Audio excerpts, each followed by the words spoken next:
जी हाँ, स्वागत है आपका हमारे DKV एजुकेशन चैनल में। और आज हम आपको बताएंगे 8th ग्रेड अभ्यास पुस्तिका गणित कक्षा 8 में आलेखों से परिचय। जी हाँ, अध्याय 13 आलेखों से परिचय। तो इस प्रकार से आलेख होता है, ये वाई अक्ष होता है और ये एक्स अक्ष होता है। तो इसमें ऊर्ध्वाधर और क्षैतिज अक्ष होता है। क्षैतिज अक्ष को अपन एक्स अक्ष मानते हैं और ऊर्ध्वाधर अक्ष को वाई अक्ष मानते हैं। हाँ, तो ज़्यादा देर ना करते हुए हम क्वेश्चनों को हल करवाते हैं। उससे पहले हम आपसे यह कहना चाहते हैं यदि कि आपने हमारे चैनल को सब्सक्राइब नहीं किया हो तो कृपया चैनल को सब्सक्राइब कर लें और बेल आइकन को प्रेस कर दें ताकि हमारे आने वाले वीडियो का नोटिफिकेशन आपको मिलता रहे। हाँ, तो क्वेश्चन नंबर पहला है, बिंदुओं A00, B02, C22 और D20 से बनने वाली आकृति निम्नलिखित में से कौन सी होगी। तो देखिए, इसको आलेख में बनाएंगे। जैसे 0 है ये और 0 तो यही पॉइंट रहेगा। इसी प्रकार से फिर आगे चलेगा 0 2, तो 0 है पहले और उसके बाद यहाँ 2 आ जाएगा। फिर 2 यहाँ होता है, जैसे फिर यहाँ होता है 2 और फिर 2 0, फिर अगला होगा 2 0। तो ये क्या बन जाएगा, एक वर्ग बन जाएगा। क्या बन जाएगा, ये वर्ग। तो इसको ये ऑप्शन नंबर ए अपना सही होगा, वर्ग। और ये वर्ग लिख देते हैं और ए नंबर गोले को भर देते हैं।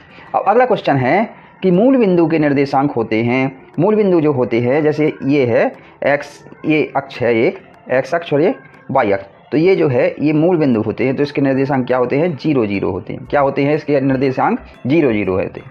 तो ऑप्शन नंबर ए अपना सही होगा, ए 0 0, ये ए नंबर गोले को भर देते हैं। अब अगला क्वेश्चन है तीसरा कि एक ऐसा आलेख जो एक पूर्ण अखंडित रेखा हो कहलाता है। क्या कहलाता है, पूर्ण अखंडित रेखा है, उसको क्या कहते हैं अपन, रेखा आलेख। तो ऑप्शन नंबर डी अपना सही होगा, या डी रेखा आलेख लिख देंगे और ये गोले को भर देंगे, डी नंबर गोले को भर देंगे। अब क्वेश्चन नंबर 4 है अपना, एक बिंदु x निर्देशांक 7 और y निर्देशांक 5 है, तो उस बिंदु के निर्देशांक होंगे तो क्या होंगे। तो x अक्ष को पहले लिख दें और y को बाद में लिख दें। तो x 7 है और y 5 है, तो 7 5, तो बी ऑप्शन सही होगा। तो यहाँ लिख देते b 7, 5 और बी नंबर गोले को भर देंगे। अब अगला क्वेश्चन है कि दिए गए चित्र में टेबल पर रखे गिलास की स्थिति होगी। अब ये गिलास है, यहाँ रखा है, तो यहाँ से यहाँ तक की दूरी क्या है, 2 है, और यहाँ से यहाँ तक की इसी प्रकार नापते हैं तो ये कितना होगा, ये 3 है। तो ये एक्स अक्ष पर 2 है और वाई अक्ष पर 3 है, तो क्या होगा 2 3। तो ऑप्शन नंबर सी सही होगा। तो सी 2 3 लिख देते हैं, 2,3 और सी नंबर के गोले को भर देते हैं। अब क्वेश्चन नंबर 6 है कि एक वर्गाकृत कागज पर बिंदु 3 5 अंकित कीजिए। क्या यह बिंदु वही बिंदु हैं जो 5 3 को दर्शाता है। तो क्या होगा, जैसे ये एक्स अक्ष है, ये वाई अक्ष, और एक 2 3 4 5 1 सेंटीमीटर पर इसको ये निशान लगा देंगे तो और दर्शा देंगे 1 2 3 4 5, यहाँ से 1 2 3 4 5। तो क्या है, पहला क्या है, कागज पर 3 5, मतलब 3 ये है एक्स अक्ष पर और 5 वाई अक्ष पर, तो पहले ये बना लिया। इसके बाद क्या यह वही बिंदु है जो 5 3 को दर्शाता है। तो 5 3 5 ये आएगा और 3 इसका आएगा, वाई अक्ष का आएगा, तो यहाँ बनेगा। तो क्या है, वही बिंदु है, ये नहीं है, तो ये निर्देशांक अलग हैं और ये निर्देशांक अलग हैं। तो लिख देना है कि नहीं, 3,5 बिंदु व बिंदु 5,3 वही बिंदु नहीं दर्शाता है। तो इस प्रकार से इसको बना लेंगे और ये लिख देंगे। अब अगला क्वेश्चन है 7वां कि नीचे दिए गए एक गांव के मानचित्र का अध्ययन कीजिए और उसके आधार पर निम्नलिखित प्रश्नों के उत्तर दीजिए। तो ये क्या है, एक मानचित्र बना है और इसमें एक्स अक्ष और वाई अक्ष। एक्स अक्ष पर क्या है, ये PQRSTU लिखा है और ये लिखे हैं पॉइंट, और ABCD इस तरफ लिखा है, और ये से ये है यहाँ, ये क्या है, इसमें चाय की दुकान है, ये स्थान बना दिए। ये क्या है, स्कूल है, ये क्या है, एक तालाब है, ये बाजार है, ये पंचायत है, एक आंगनबाड़ी है और ये अस्पताल है। तो इसमें एक्स अक्ष में PQRST और वाई अक्ष में ABCD ये बिंदु दर्शा देते हैं। अब इनमें क्या है कि स्कूल की स्थिति को निर्देशांक PF द्वारा दर्शाया जा सकता है। तो जैसे स्कूल की आकृति को P एक्स अक्ष का होगा और F क्या होगा, वाई अक्ष का होगा। तो ये क्या है, स्कूल की स्थिति को दर्शाता है। तो इसी प्रकार से हमें कुछ क्वेश्चन दिए गए हैं, उनको हल करना है कि कौन स्थान क्या दर्शाता है। तो क्वेश्चन नंबर पहला है कि निर्देशांक RD, T, D मानचित्र में किस की स्थिति को निरूपित करते हैं। आर डी क्या है, आर और डी ये बाजार हो गया, डी ये मिल गया, यहाँ पॉइंट क्या है बाजार, और टी डी, टी ये है और डी ये है, तो बाजार को और आंगनबाड़ी को दर्शाते हैं। तो पहला कोई क्वेश्चन होगा, आंसर होगा कि निर्देशांक आर डी बाजार को व टी डी आंगनबाड़ी को निरूपित करते हैं। तो आपने देखा है आर और डी बाजार को और टी डी आंगनबाड़ी को निरूपित करते हैं। अब अगला क्वेश्चन है कि तालाब की स्थिति को निरूपित करने वाले निर्देशांक बताइए। अब तालाब की स्थिति मतलब तालाब कहाँ है, ये है तालाब, तो एक्स अक्ष पर क्या होगा, ओ होगा और वाई अक्ष पर ई होगा। तो ये ओ ई तालाब को निरूपित करते हैं। निर्देशांक क्या है, ओ ई तालाब को निरूपित करते हैं। तो इस प्रकार से दूसरे का आंसर ये हो जाएगा। अब अगला तीसरा क्वेश्चन है कि पंचायत भवन की स्थिति को निरूपित करने वाले निर्देशांक बताइए। तो पंचायत भवन क्या कहाँ है, ये ले है, और इसमें एक्स अक्ष क्या आ जाएगा, एस, और वाई अक्ष पर ए, तो एस ए, तो निर्देशांक एस ए पंचायत भवन को निरूपित करते हैं। तो इस प्रकार से इन क्वेश्चनों को ये आंसर इस प्रकार से लिख देंगे। अब अगला क्वेश्चन है, 8वां क्वेश्चन है कि निम्न बिंदुओं को वर्गीकृत कागज पर, निम्न बिंदुओं को वर्गाकृत कागज पर अंकित कीजिए और देखिए कि क्या वे सभी एक ही सरल रेखा में हैं। अगर है तो उस सरल रेखा का नाम दीजिए। तो क्या करना है, ए एक्स अक्ष बना लिया और ए वाई अक्ष, एक एक सेंटीमीटर पर इसको क्या किया, इन बिंदुओं को निरूपित 1 2 3 4, और ये वाई अक्ष पर 1 2 3 4 पॉइंट बना लिए। तो अब क्या करना है, तो सबसे पहले इसमें क्या करना है, बिंदुओं को निर्देशांकों को निरूपित करना है। पहला 1 और 2, एक क्वेश्चन है 1 और 2, तो 1 ये है और 2 कहाँ है, ये है, तो ये आ गया निर्देशांक 1 2, फिर 2 4, तो 2 ये है और 4 ये है, तो ये आ जाएगा 2 4 बिंदु। अब निर्देशांक आएगा 3 6, 3 ये है और 6 ये है, तो यहाँ निर्देशांक आ जाएगा 3 6। अब है 4.4,8, तो 4 ये है और 8 ये है, तो इस प्रकार से ये एक बिंदु बन जाते हैं। और जब हम इसको जब इनको बिंदुओं को मिलाते हैं तो क्या प्राप्त होती है, हमें एक सरल रेखा प्राप्त होती है। तो ये है लिखा है आंसर कि बिंदु 1 2 2 4 3, 6 और 4,8 एक सरल रेखा को दर्शाते हैं। तो क्या करते हैं, एक सरल रेखा को दर्शाते हैं। इसी प्रकार से दूसरा देखेंगे कि 8 0, इसी प्रकार से दूसरा एक्स अक्ष और वाई अक्ष बना लेंगे और इन बिंदुओं को इसमें निरूपित कर देंगे। अब देखते हैं इनके निर्देशांक कहाँ बनते हैं। तो 20वां क्वेश्चन है कि 8 0, तो एक्स अक्ष पर 8 और 0 0 यहीं होगा, तो ये हो जाएगा। अब 6 0, 6 ये है और 0 वाई अक्ष पर है, तो वाई अक्ष पर 0 यही होगा, तो ये 0 पॉइंट हो जाएगा। इसी प्रकार से 4 0, तो 4 ये है और इस पर 0 वाई अक्ष पर, तो ये 0 यहीं हो जाएगा। और 1 0, तो 1 ये है और 0 यहीं हो जाएगा, तो ये निर्देशांक लिख दिए 1 0 4 0 6 0 और 8 0। जब हम इनको मिलाएंगे ये बिंदु एक सरल रेखा पर यानी कि एक्स अक्ष पर ही जाते हैं। तो बिंदु 8 0, 6, 0 और 4, 0 और 1, 0 एक सरल रेखा को दर्शाते हैं। क्या करते हैं, ये भी एक सरल रेखा को दर्शाते हैं। अब क्वेश्चन नंबर 9 है कि उपयुक्त पैमाने का प्रयोग करते हुए निम्न तालिकाओं में दी गई राशियों के लिए रैखिक आलेख बनाइए। तो ये कॉपी की संख्या है और ये इसका मूल्य दिया गया है। एक कॉपी 15 रुपये की आती है और 2 कॉपी है तो उसका मूल्य कितना है, 30 रुपये।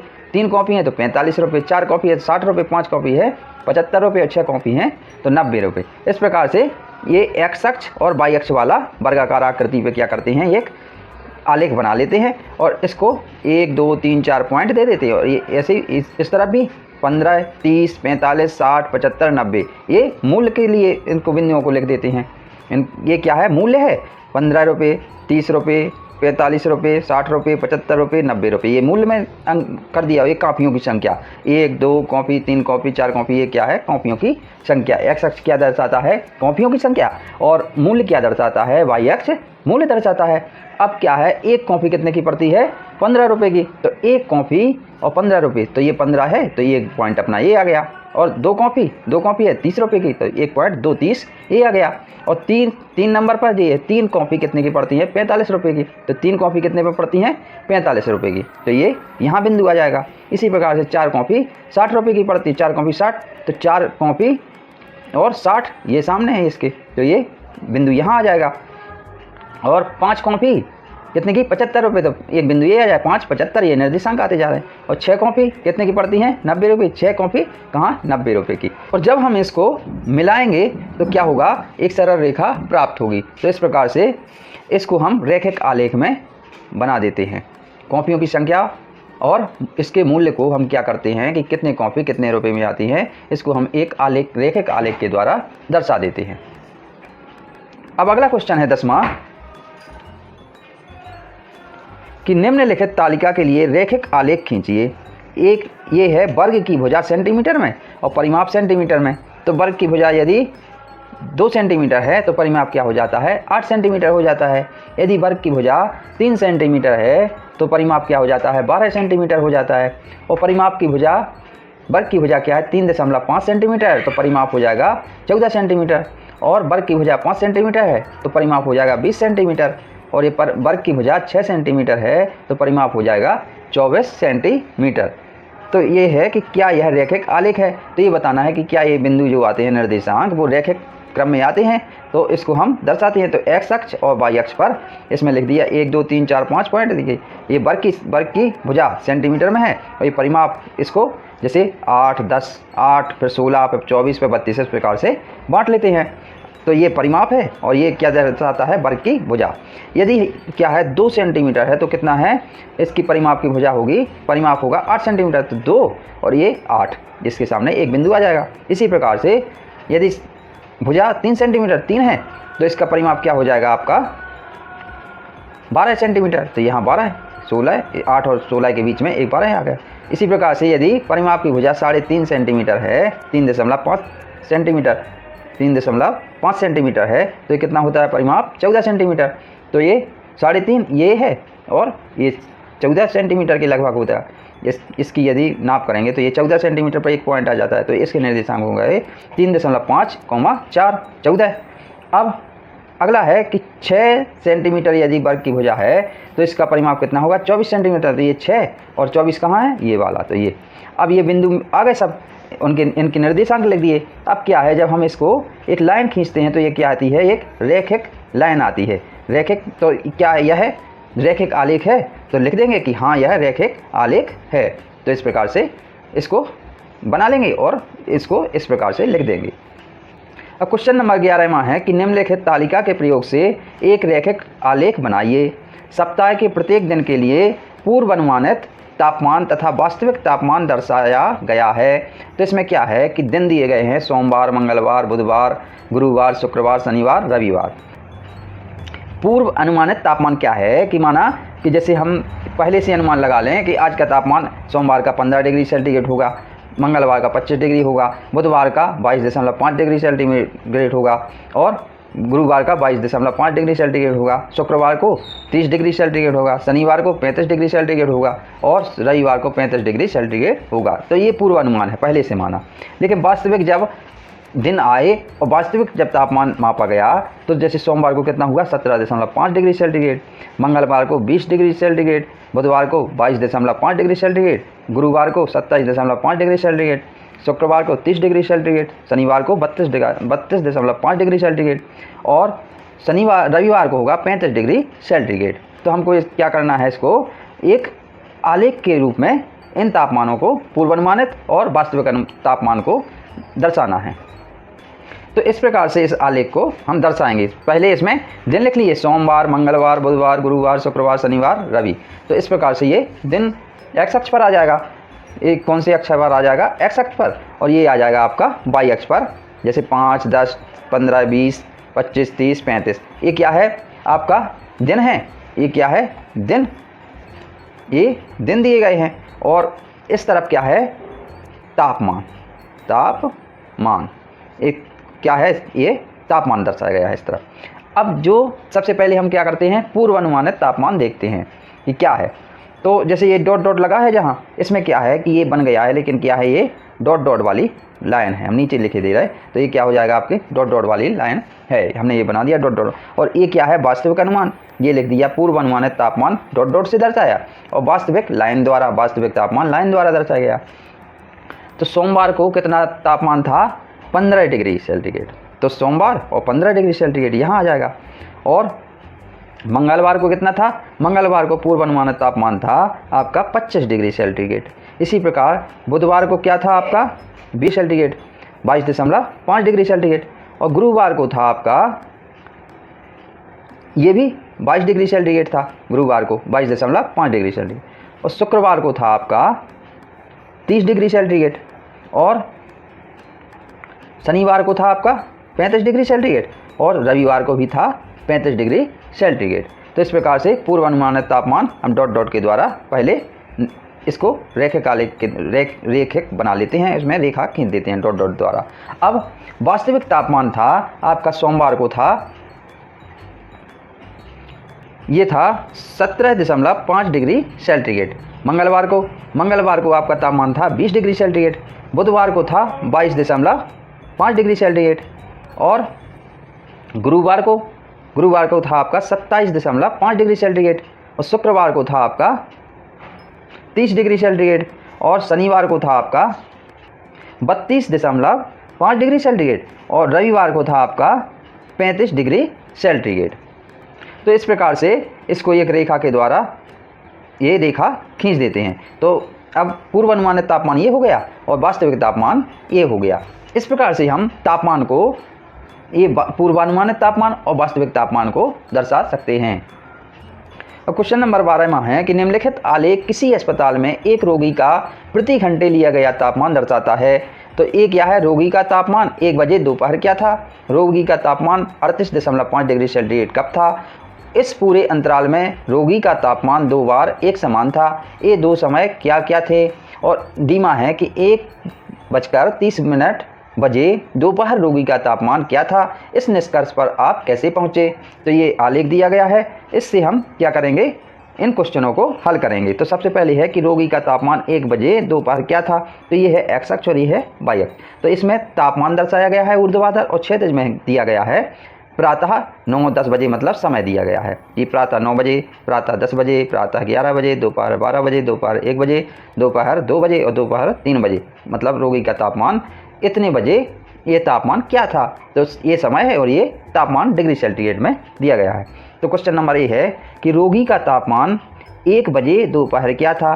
तो एक ये है और रोगी का तापमान ये है, कितना है 36, 37 और इसके बीच में तो 36.5 डिग्री, 36.5 डिग्री सेंटीग्रेड था।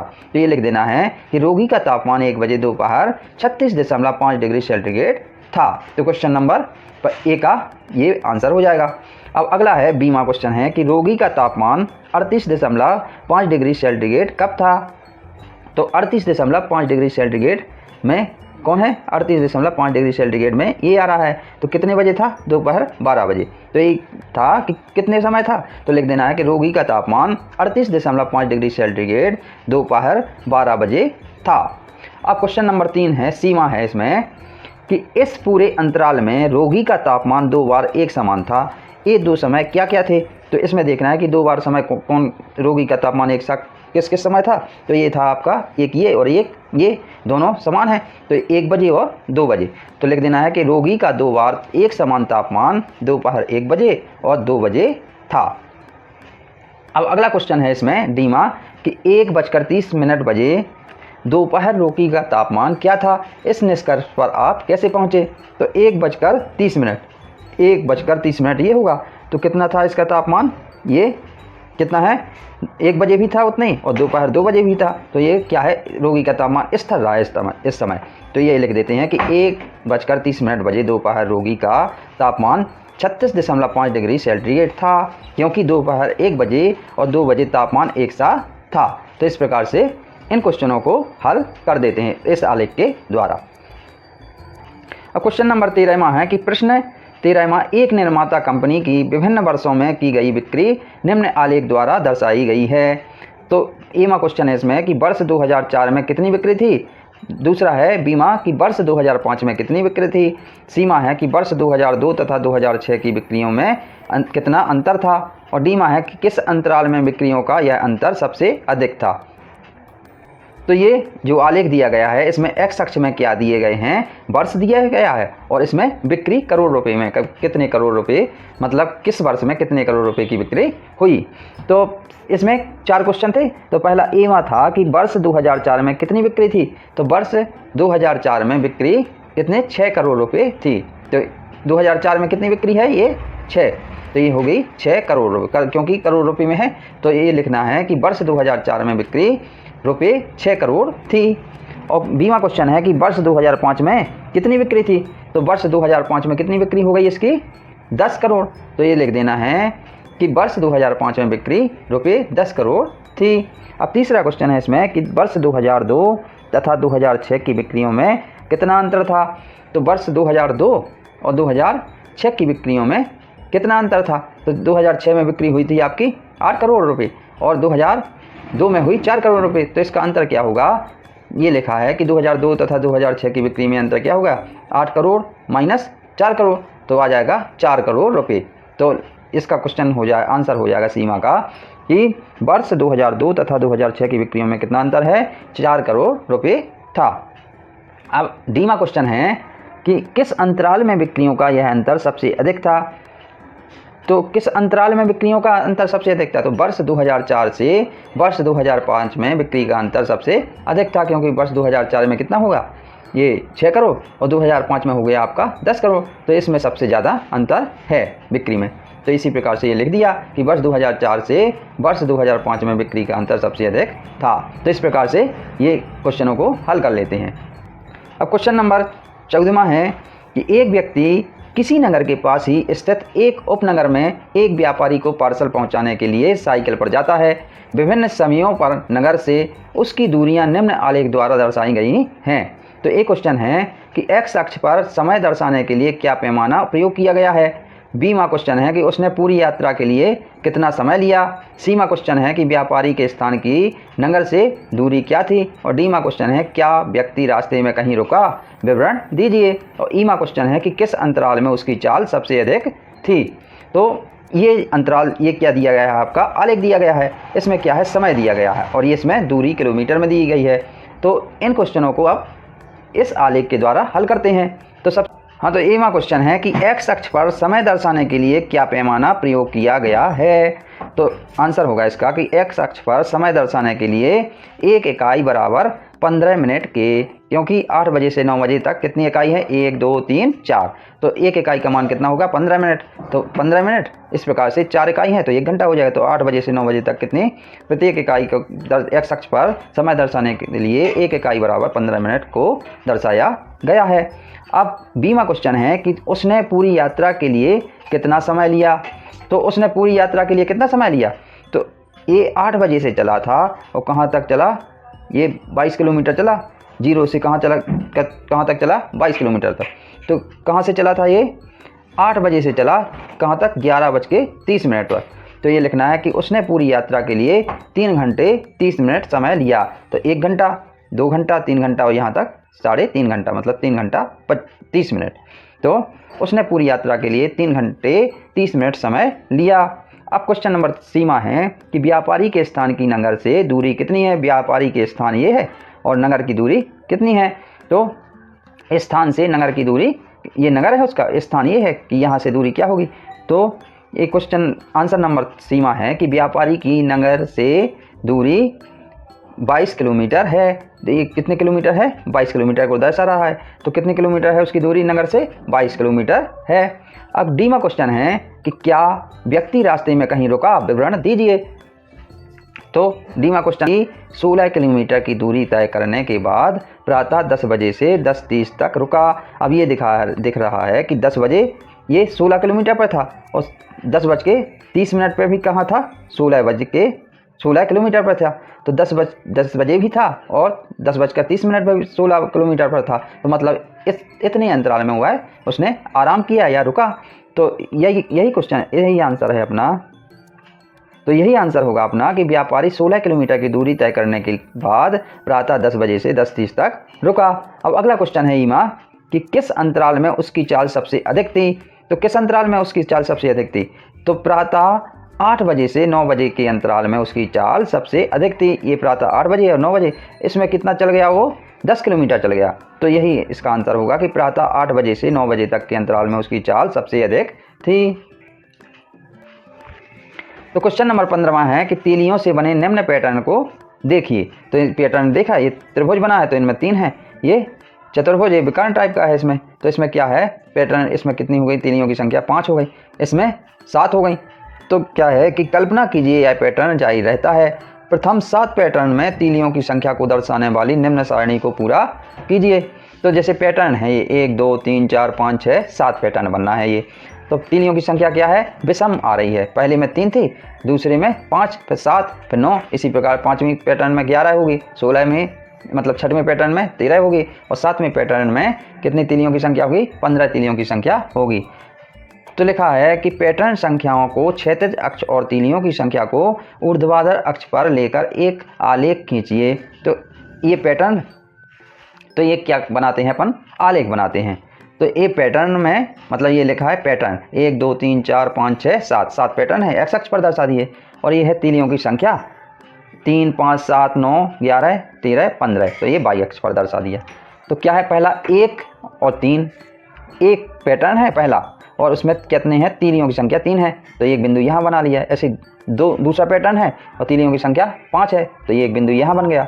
ऐसे तीसरा पैटर्न ये है और बिंदुओं की संख्या कितनी है 7 है, तो ये 3 7 आ गया। इसी प्रकार से इन बिंदुओं को दर्शा लेते हैं। इसी प्रकार से जैसे चौथा पैटर्न है और तीलियों की संख्या 9 है, तो ये बिंदु ये आ जाएगा। और 5वां पैटर्न है और बिंदुओं की संख्या 11 है, तो एक बिंदु ये आएगा। और 6वां पैटर्न है उसमें तीलियों की संख्या क्या है, इसी प्रकार 6वें पैटर्न में तीलियों की संख्या कितनी है 13, तो एक बिंदु ये आ जाएगा आपका। और 7वें पैटर्न में तीलियों की संख्या 15 है, तो एक बिंदु ए आ जाएगा। तो इस प्रकार से ये निर्देशांक आ जाते हैं एक्स अक्ष और वाई अक्ष के 1 3 2 5 3 7 4 9 5 11 6 13 7 15। तो इस प्रकार से ये निर्देशांक आ गए। और से जब इन बिंदुओं को मिलाते हैं तो एक सीधी रेखा प्राप्त होती है। तो इस प्रकार से हमें एक रैखिक आलेख प्राप्त होता है। तो आई होप कि आपको आलेखों से परिचय वाला 8 ग्रेड का यह पाठ बहुत अच्छी तरह से समझ में आ गया होगा। हम अगले टॉपिक में अगले अध्याय में आपसे फिर मिलेंगे। तब तक के लिए धन्यवाद। जय हिंद।